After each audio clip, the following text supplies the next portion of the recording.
Hello, everybody. Welcome to another episode of Find Your Model Health, the official podcast for those looking to optimize their long-term health and weight goals and understand how their body really works. I am your host. I'm Shemaine Linney. I'm a nutritional therapist, integrative health practitioner, certified iridologist, and fitness specialist. I'm very happy to have you back with me for another piece of your day. Today, we have another great guest on. Hopefully you find this really interesting and beneficial and you take away some real golden nuggets that you can start implementing into your life immediately.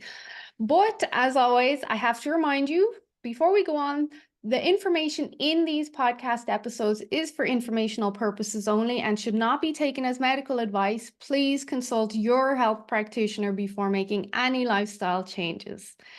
Okay, please help me welcome Dr. Prudence Hall onto the show today. She is medical director and founder at the Hall Center.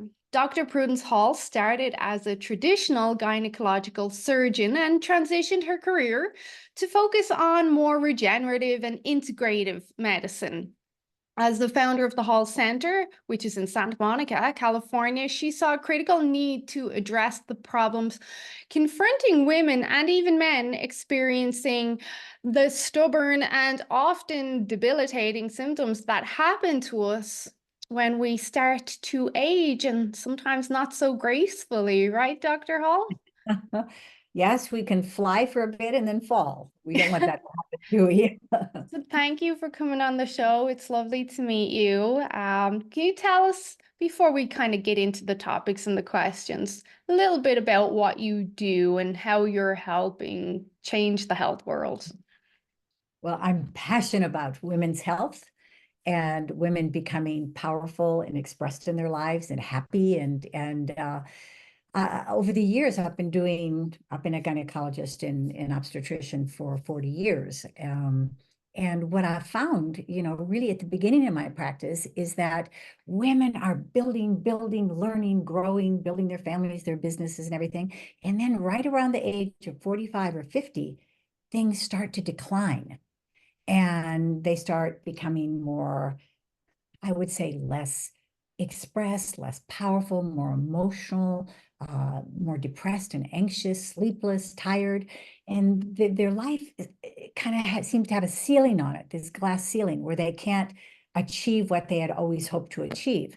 And I realized that a lot of that came about because of hormonal changes, of perimenopause, of menopause. And I want to get rid of that glass ceiling and to help people be really fully expressed by rebalancing their hormones to youthful levels for youthful aging, to help decrease diseases that are just so common as we age. 40 years of being a gynecologist, that's a lot of lady parts to look at. Yeah. Yeah. Well, now it's all hormones for the last more than 20 years. I was doing surgery and deliveries, and I realized people don't handle menopause well. And this Why? was Why do you think 1980, that is? this was 1982, 1983 that I started. I think that women have been shamed into not talking about what's happening with their bodies, especially when it involves vaginas or, anything like that. And I think that the medical profession has ignored women. That's luckily and very gratefully being corrected. But the people who were studied were men. Nobody really thought about why women were getting hysterectomies and was there any morality or financial incentive involved in that. I mean, I remember my residency program there. I mean, yeah. So listen, in a way, I don't want to say anything too terrible, but immorality has been brought into this field. And it's a field really of sacred trust. I see a lot of hysterectomies in Canada. Well, specifically my area and the people I talk to, just giving out like bags of crisps, chips. When I was 32, I believe, I was offered a hysterectomy. And I looked at the doctor and I was like, are you insane? Why would you even ask me that? Like, I don't want any more children. But I also want all of my body parts. Why would you offer me that so freely? That just blew my mind. And since then, over the years, I've spoken to a lot of women, and I can understand why someone would get so desperate to a point where their menstrual cycle maybe is destroying their life. They have no life. I can understand that. But I can't understand why they give them out so willy-nilly. Yeah. Is there a financial aspect there? How would that even work? Is it the doctors get, like, what are they doing with all these uteruses? So I would like to believe and think that doctors all had only the patient's best interest at hand. And at this point, I would like to say, I think that they do, but there are many alternatives to hysterectomies. For Mm, example, if you have fibroids, you can have a myomectomy where you just remove the benign mass on the uterus. If you have heavy bleeding, you can have an ablation. And more women are waking up and saying, wait, is this the best option for me? And it might well be the best option. You know, mm, there are some cases certainly where that's the best option. And so I don't want to throw dirt at any doctors. I mean, we're all here to do the best that we can for people. But on the other hand, there's a financial incentive to do procedures. And we just have to be careful about what we recommend. So when patients are recommended a hysterectomy, I always say, look, I'm happy to give you a second opinion or get another second opinion from someone. mm, So I encourage women to be their own advocate and to do research on their problem and to reach out to somebody who they really trust. And I think really, Shemaine, I really think that most doctors want to do good, but the medical field has gone down the wrong path. It's gone down the path of treat with medication, treat with procedures, rather than preventing. And that's really our problem, rather than exactly what happens on that path. This path should be blocked. We need to prevent diseases, restore health back to youthful and vital levels, and not go to the point where people are being rushed to the OR to open up their vascular arteries. Now, of course, that's necessary, or people will die. But, prevention, an ounce of prevention, mhm, or a pound of treatment. mhm. And so is this kind of what led you then to start to explore regenerative medicine and integrative medicine? I've always been interested in prevention. I mean, always, even since I was young, thinking that there were better ways of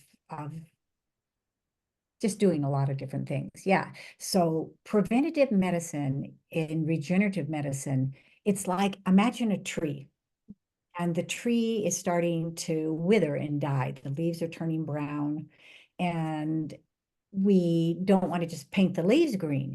We want to go to the roots and see, does it need minerals, water? Are there worms? What's going on at the core root cause, at the Mhm, core roots that would cause the leaves to turn green?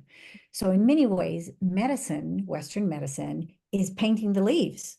They aren't really examining what is causing this disease. mhm.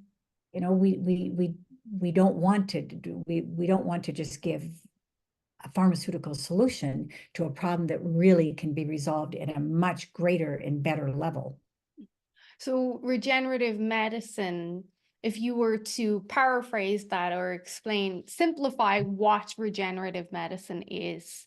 I know you've alluded to it's the root cause, but for someone that's never heard of the term regenerative medicine before, how would you explain that to someone? So there are a number of causes, I would call them core root causes or root causes that cause us to decline. Regeneration means to thrive and to grow and be healthy.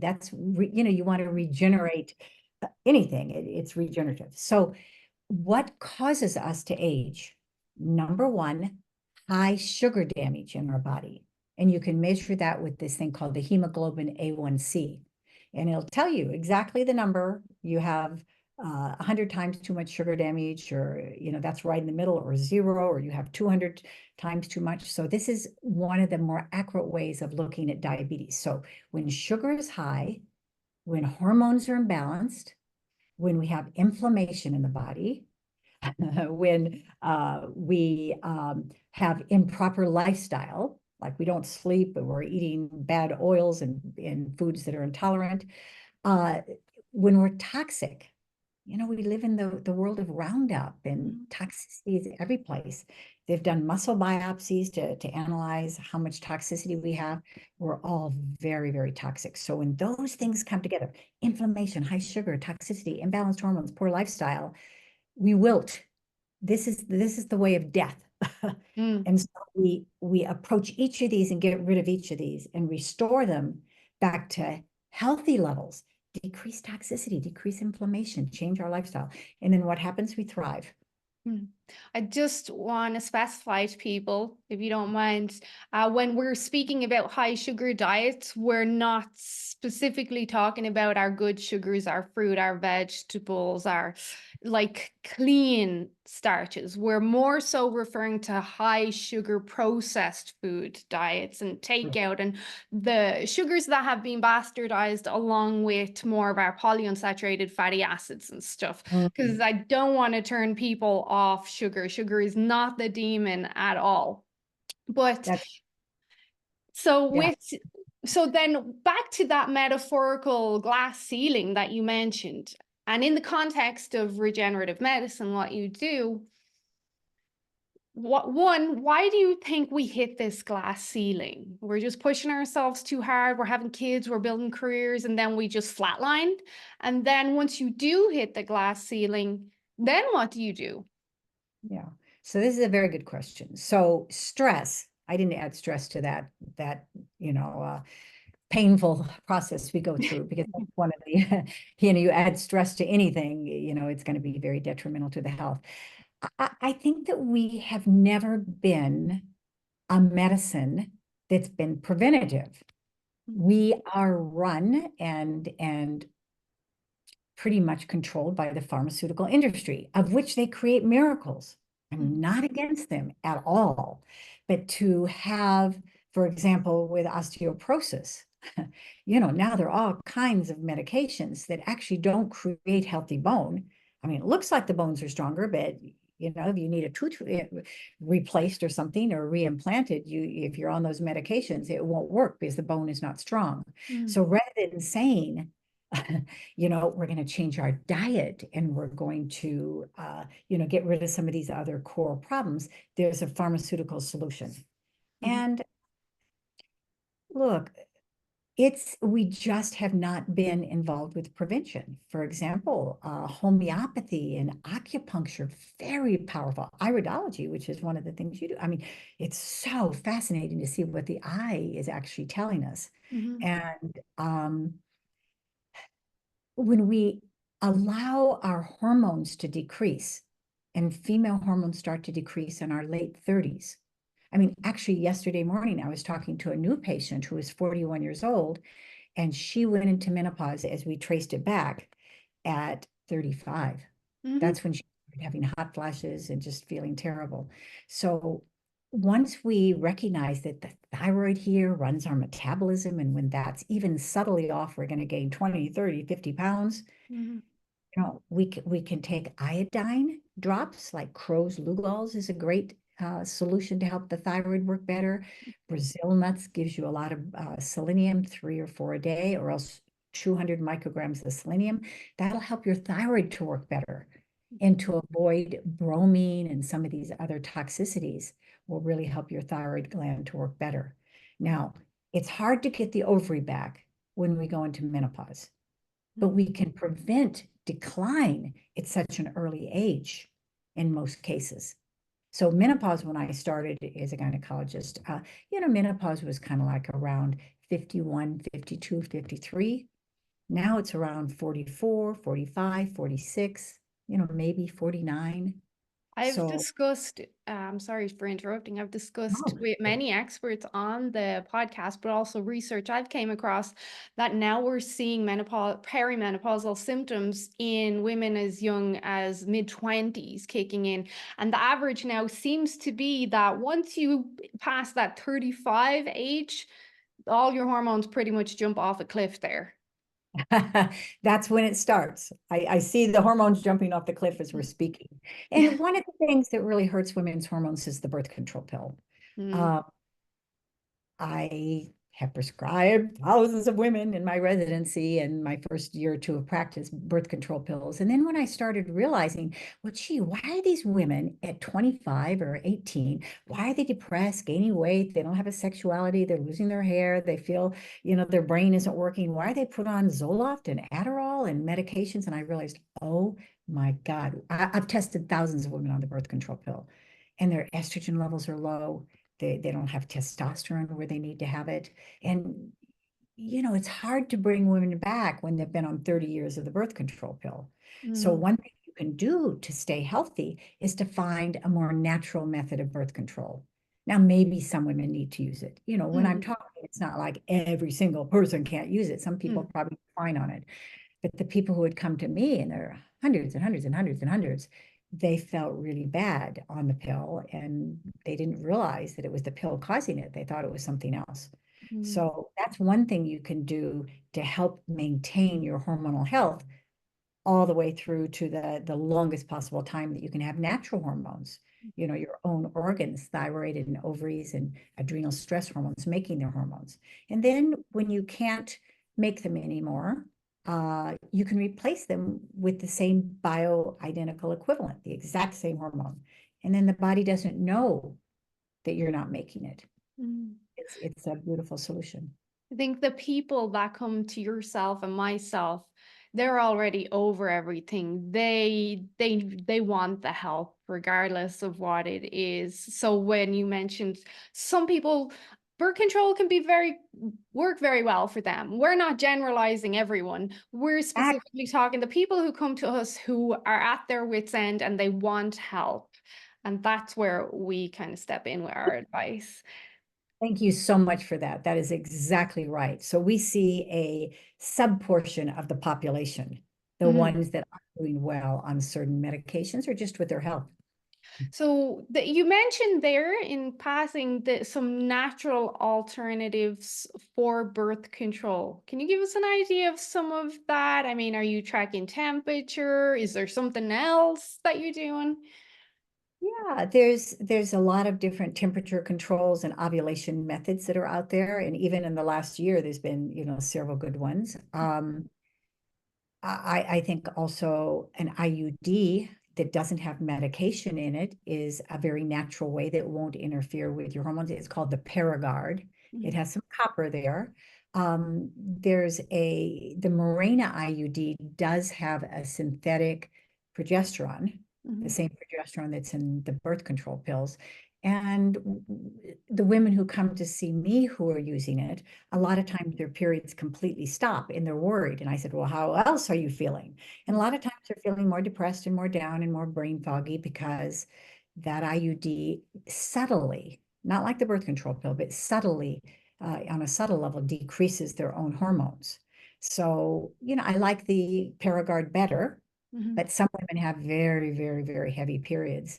mhm, By the way, if you have these very, very, very heavy periods, there's a good chance that your thyroid is not functioning adequately. We call it hypothyroidism or low thyroid. And low thyroid, I mean, that's a real tip off that, that doctors might not recognize, but you can investigate whether your mhm, thyroid gland is not working well, or you should get an ultrasound to make sure you don't have a fibroid or something like that in the uterus. mhm. So, immediately going to an operative or quick solution is not, like the birth control pill shouldn't be the first step that you take, especially if you don't need birth control. I have two questions for you, but the first one would be, what about birth control in teenage girls where their parents feel like there's no other hope? These teenagers are debilitated with their cycle every month, and in some cases, every 2 weeks of the month as well. Mm, What are our alternatives there? Because I know a lot of parents are feeling desperate. yeah. So I like the fact that the birth control pill would be a desperate solution, but there are a Mhm. lot of other solutions. For example, for bad cramps, magnesium helps a lot, and eliminating foods that might not be tolerated. For example, if you eliminate gluten and decrease greatly the dairy in your life, in your diet, and decrease sugar, and that would be, pasta, rice, potato, all the sugary processed cereals and things like that. If you go on some good B vitamins, which help also, uh, I would say that periods generally come back to normal. Mm. A lot of kids are under stress, Shemaine. They're under so much stress and pressure that the stress is upsetting their cycles. So developing meditation practices or sports where they can, really kind of get rid of that stress is Mhm. helpful. Um, I would say most period problems can be resolved naturally. I use a lot of herbs for period problems. There's there are different herbs that cause higher progesterone levels that enhance the estrogen levels. Now, if women have been on a birth control pill, it could take a year. Let's say they've been on it for 2 years. It could take a year to get their cycles back to normal. Mhm. Do Um, you um do you think that the best approach for parents before jumping the gun with the birth control, because generally you're walking into your physician's office, you tell them how you're feeling or what the experience is, and they're prescribing the end. Do you think if they could push to have a hormone panel or something done before agreeing to it, that would be uh, a better idea to have some sort of data before making this big life decision, because it's a decision that's going to last with you for decades, if not longer. Exactly. I always do panels, hormone panels. I look at the thyroid and the adrenal stress hormones that sit right on top of the kidneys. I look at the estrogen, testosterone, progesterone levels. Sometimes it's just a progesterone deficiency. Yeah. Uh, and so a very good time to check your hormones is day 21 of your cycle, or about a week before your period normally occurs. Mhm. And by using a little bit of progesterone cream and some herbs and, cleaning up the diet, most problems can be resolved in terms of the period. I get a lot of stuff about PMS that starts to happen. And PMS is generally due to a decrease in our estrogen levels. So we can use herbs and supplements that help to increase the estrogen levels naturally. Now, in menopause, the herbs don't work quite as well, but they still are very, very helpful for younger women. I'm curious as to your opinion on the decline in fertility now. What do you think is going on there? Yeah. It's see, actually, before you answer, Mm. um, maybe 2 months ago, I came across a study that said now the decline in fertility is bigger in men than it is in women. Men's sperm counts have gone way down, and it's toxicity, stress, sugar, all of these things. Their sperm counts have decreased dramatically. Mhm. And I take care of men and low testosterone states in men, and that's happening at a much younger age. For example, one of my patients is 32 years old, and he told me, I never think about sex ever. And it's like, are you heterosexual? Yeah, I'm heterosexual. I used to be very eager to have partners. I don't even think about it. I never masturbate. I just zero zip. Well, his testosterone level was like a 60-year-old man's. And as soon as we replaced that, he became normal again. Do you And remember what his number was? yeah, his number was 200 and I think it was 225, something like that. Yeah. Yeah. I So see I help that. with I see that in men. Like, and they feel normal. I'm like, no, that's not normal. testosterone is the most important hormone for men in terms of preventing dementia and heart disease and prostate cancer and maintaining men's vitality. Now, this young man was circling the globe several times a month in So terms of he getting. had a lot of maybe aromatase happening from the interference with the EMFs on the plane and whatever shall we say, crappy food he was being exposed to. Because when you're traveling, let's all be honest, it's harder to stay on track. It is. So he's upregulating, I would assume, the aromatase and suppressing his own testosterone levels. Yeah, yeah. And stress will certainly do that, and food and everything you said. So, it starts with the choices that we make about our health. And a lot of times we need guidance for that because we say, well, we're going to exercise, but then we're tired. So then we say, okay, we're going to figure out, why are you tired? And when I think about why we're tired, sometimes we're just doing too many things. Well, And yeah. I mean, we didn't used to do that. We used to have summers and kind of play, and now it's like summer camp and this and that. And then the second thing would be that we, what causes fatigue? Well, low thyroid, low adrenals, low estrogen, low testosterone, all the interrupted sleep. That's one of the biggest problems in the world now, is actually getting But 8 hours. still, and I'm sorry for interrupting again, but still, although we're screaming from the rooftops how important sleep is, myself, yourself, so many practitioners, people are still under prioritizing sleep, but they know how important it is, but it's still not a priority. I say to my clients all the time, you don't have to do the dishwasher at night. You can do it the next day. If you have a good night's sleep, you will perform better first thing in the morning than last thing at night. That is absolutely true. I mean, it's incredible how little people sleep. So frequently they tell me, well, we're sleeping, 8, 7 hours, not 8 hours, 5, 6 hours, and that's the norm for them. So, we really um, want to prioritize sleep. We need to prioritize sleep. And melatonin helps. 3 milligrams, 5 milligrams, sometimes 10 milligrams. It really helps a lot in terms of creating anti-inflammation. Melatonin is a hormone, pituitary hormone, and it decreases inflammation and decreases oxidation of the brain. Oxidation is like you put a nail outside and it's rusted. So we don't want to rust our brains. So that's one way to really get better sleep. Magnesium at night, that's very helpful. So, I would say that, yeah, we got to prioritize sleep. What are some of your things that you like for Well, sleep? one thing you did mention there, which is pretty obvious, but it's not obvious to the average person. Why are you so tired? Well, you're doing so much. You're running around like, as we say in Ireland, a blue ass fly all day. So one thing I noticed, I emigrated to Canada almost 11 years ago from Ireland. And what I noticed a huge difference in how people live here and in Ireland. Yeah, people are more outdoorsy here than they are in Ireland. But in regards to parents, they just don't stop here.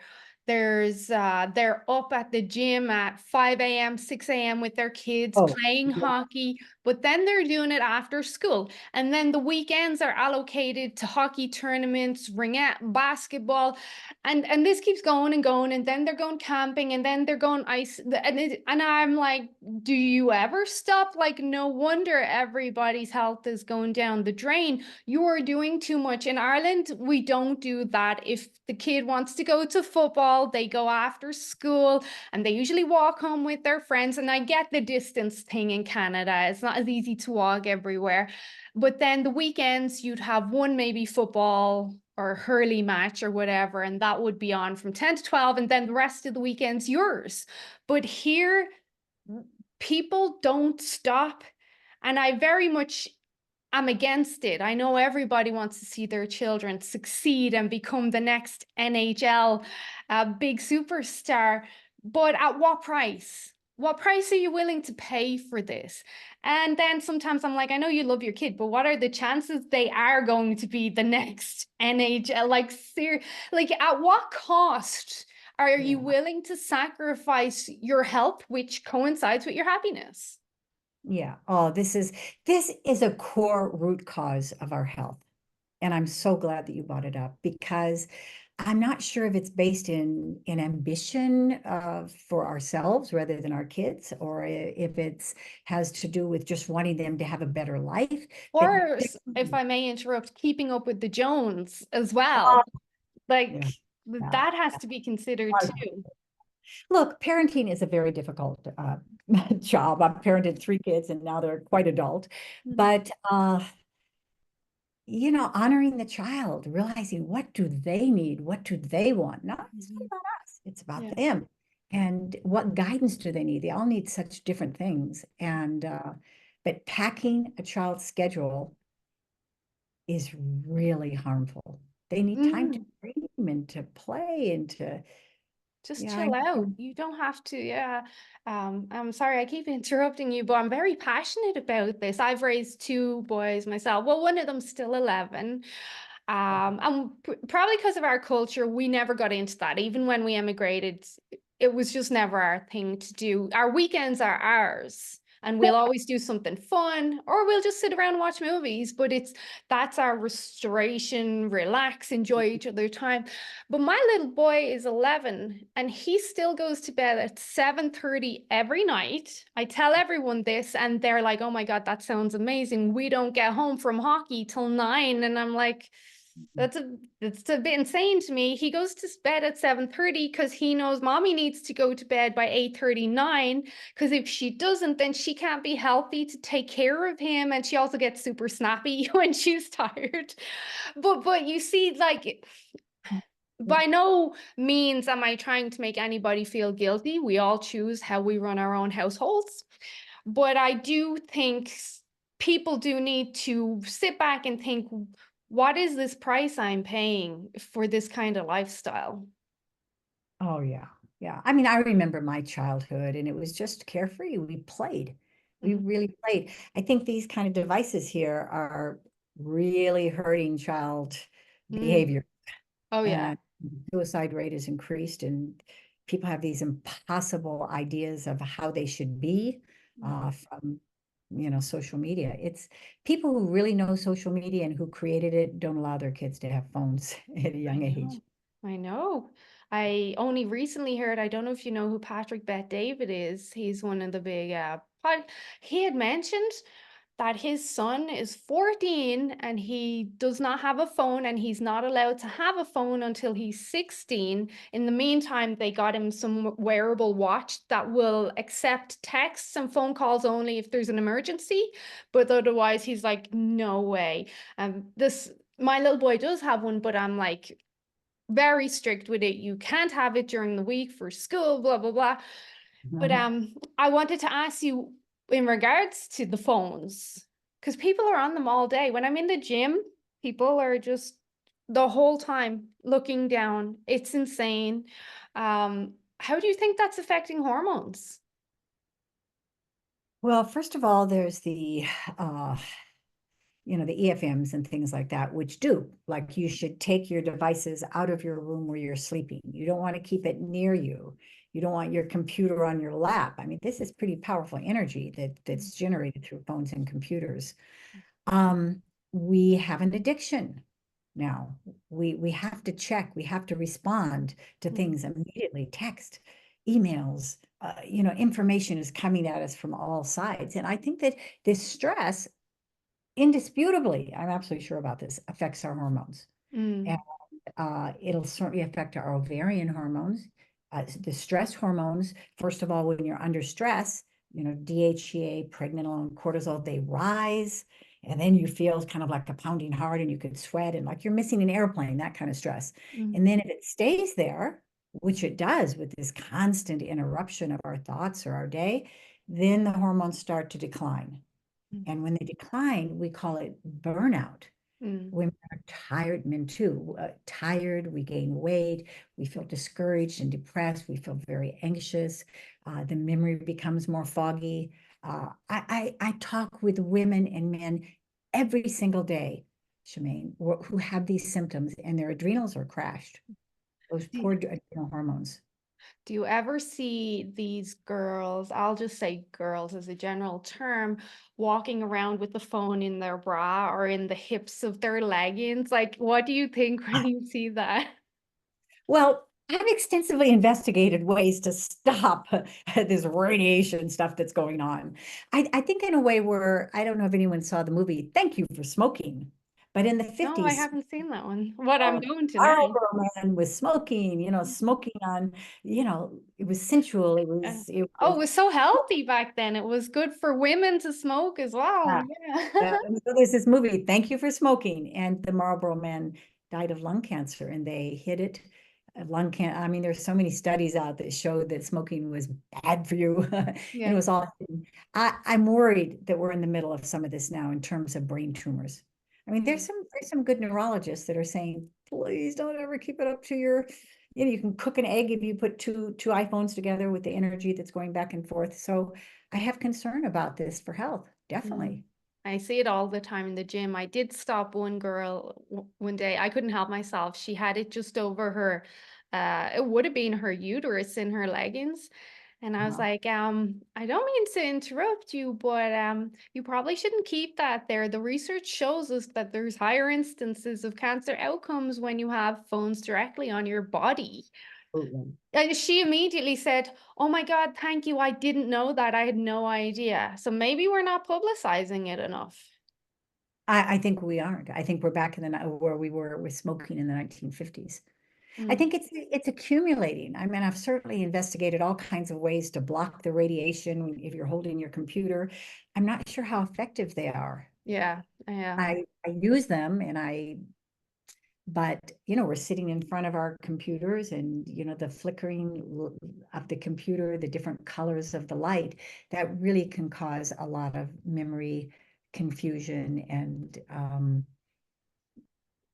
I would say stress to the body. So we really want to limit our computer use if we can, and our world is now on the computer.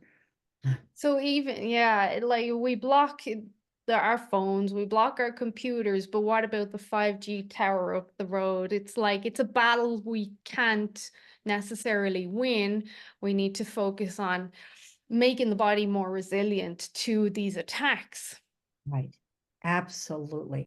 So I really like all kinds of immunity and support. I take them every day in terms of helping support the immune system, and getting good sleep really helps protect us against decline and this type of insult that comes from the outside.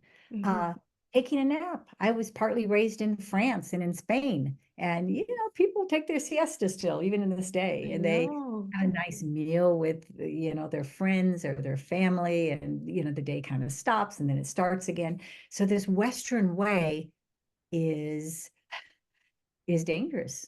Mm. We need to self-regulate in terms of how we, or maybe even just think about and discuss with our friends and our family how we want to spend our time and what actually are our goals in life. So Yeah. my goals are to create friends and community, and to create more love and more light in the world, and to be in service to women and people who really need help. Mhm. So it's not to become famous. It's not to make money. It's not to, some of these things are fine when they happen because of your good work, they're fine. But really to analyze, what do we really want? Where do we want to be on our last breath? And there's this beautiful story with John O'Donohue. You're Irish, right? Have you Yeah. heard of John O'Donohue? Yeah. Poet. He started off as a friend, as a monk, and he would go give last rites to a lot of his people who were dying in his parish, in his church. And they would all say, "Oh, it can't be happening. I should have done this. I should have done that. Oh my God, why? I'm not dying." And they die. And Yeah. then finally, after this happens multiple times, there's the scoundrel of the little town. And he got divorced and drank and partied and did all the things that the Catholic Church didn't like. So he's dying.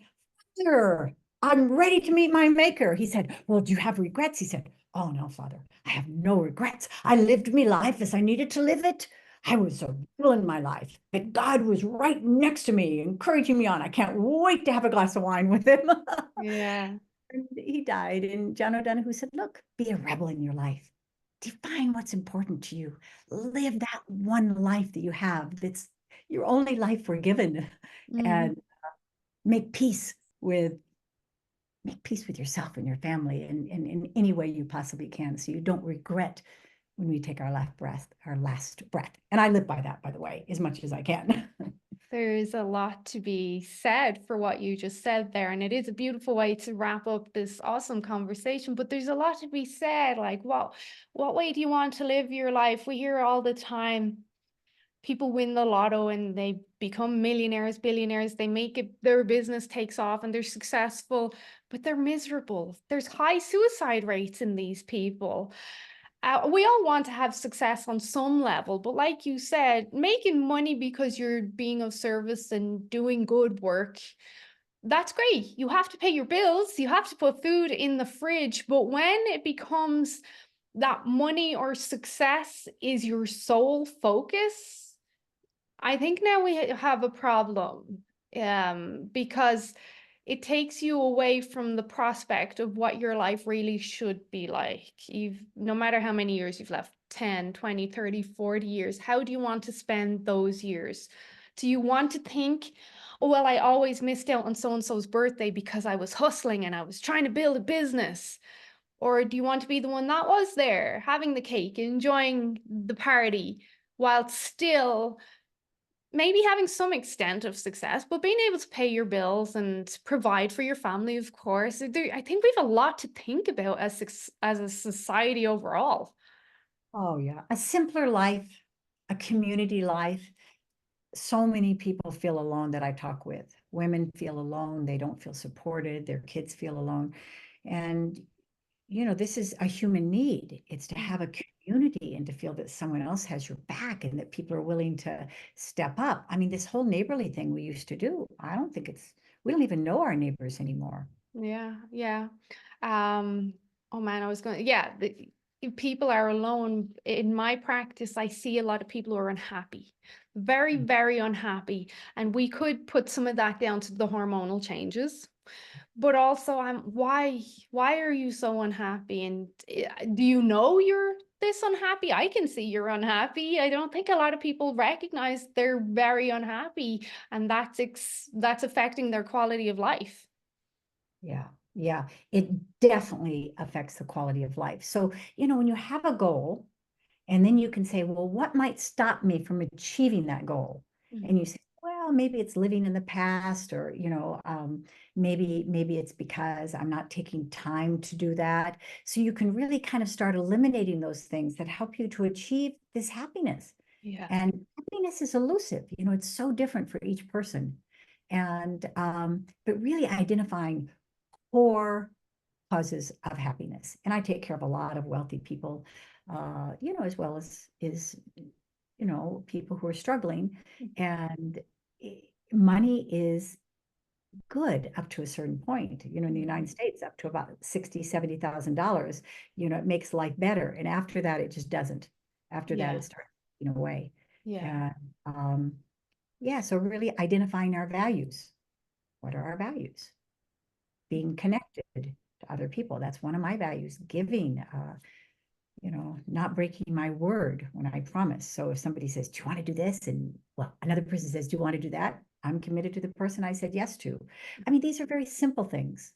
Yeah. But they really create a sense of solidity of who we are inside. Mm. And and so a lot of times I'll say, now, somebody asked me if I could do that and I wanted to be involved in that. Is it part of my purpose? Mm. Will this create more life, more love, more service? And it's like, nah, it really doesn't. And then I'll say no. So that helps to guide me in terms of decisions I make in life. Decisions are very hard for people to make. Yeah. I think there's a huge hormonal factor in that as well. But this has been really fascinating, Prudence, Dr. Hall. Thank you very much. If my followers and listeners want to hear more of your beautiful voice, because you have a very, very attractive voice, and I'm not flirting with you, and some of your work, where can they follow you and find out more of what you do? Well, one thing I want your listeners to have a gift if they'd like. Mm, Go to thehallcenter.com. That's my website. And they put their email in, and my book downloads for free.